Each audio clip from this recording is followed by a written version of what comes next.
Hello everyone, welcome back to my YouTube channel. I'm Rohit and this is the 14th sessions of the catalog real-time training. In this sessions, we'll talk about the variable mapping. So if you remember in the last sessions, we are using that same variable set like internal and then external, two variable sets. And these variable sets are being used in the next catalog item. So whatever value we are putting here, those value are already cascade to that next variables.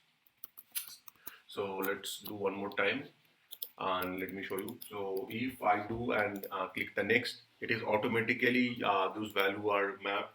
Those value are mapped to the next catalog item. You can see these are the value mapped to the next catalog item. Now let's assume that scenario where you going to create a variable here, which is the custom variable, and that variables is not being used into that next options, right? The next choose option, but that there is a different value that you want to map. How do you do that? Okay, I'll show you that example today. Basically, this video is going to be very short. So let's say I am going to create a variables here called details description. So this is the variables section. So I'm going to create a variable called details description. Details description, and this is my the order will be 1,000, and then it will be multi-line text. Okay, and this definitely is optional. So let's say this is the details description is a variable which is present on to that order guide. So let's refresh our order guide and we will be able to see that these variables is present under this order guide, and this might be some value. Now when you click the choose option, there are two catalog item, right? So for the external, maybe I want to use these details variables in a there might be some variables which is not matches exactly with that. So let's go back to here, and if I go back to this under this rule base, we have a external system group access where I am going to create one more variable. Let's say I am going to create a variable called description. Now in this case, what I am going to do, I am going to create a variable called description maybe in this catalog item. Let's first see what is the requirement and then I will describe that how we resolve that. So let's say we have a here called description is the variable. Okay, and then here also the order is the 1,000, and it is a let's say multi-line text. Okay, and save that. Now let's refresh our catalog item and understand what is the situation here. In this catalog item, when we select the external and when we put all these details and put the details description, so let's put that all these details.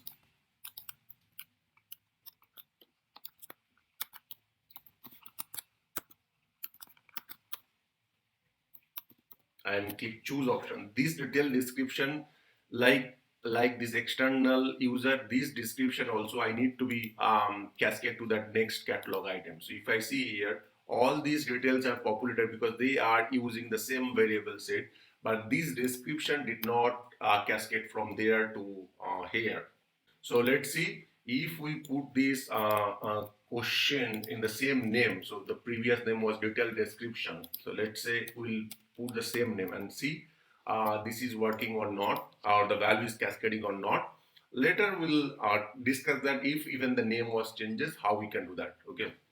Now both the name are same, backend name are same. So let's refresh this catalog item. And if we put some of the information, let's say external, we will select the external. Here we will select the full name, and here we will select that some information.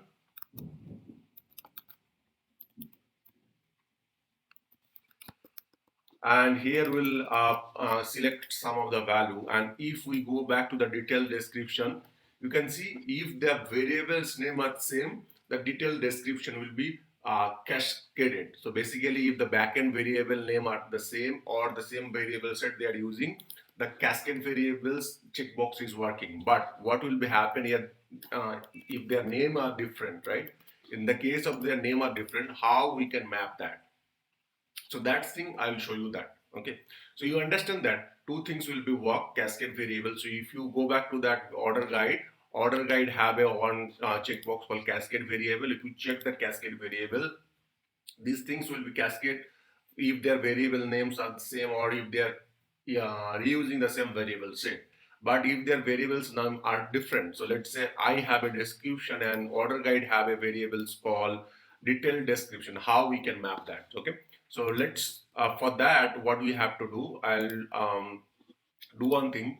So I will go back to the rule base. So this is my rule base. Inside the rule base we have a you can see the rule base created for different catalog item. So I am going to map to that from this value to the external catalog item. So I'll go back to the external catalog item, and here you will have that options called item variable assignment. So if you select that, this is the item variable assignment. You can simply click new.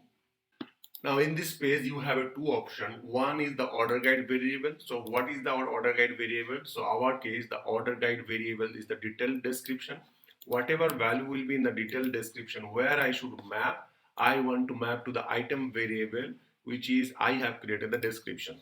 Because both the name are different, so we just map in this way.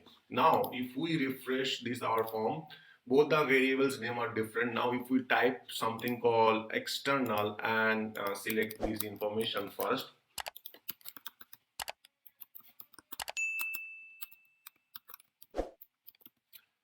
Now here, if we type something and click next, in the next page, this value will be automatically cascaded. You can see this value is automatically cascaded because we have created a item variable assignment. So this way, if your variables name are different, even though you can cascade that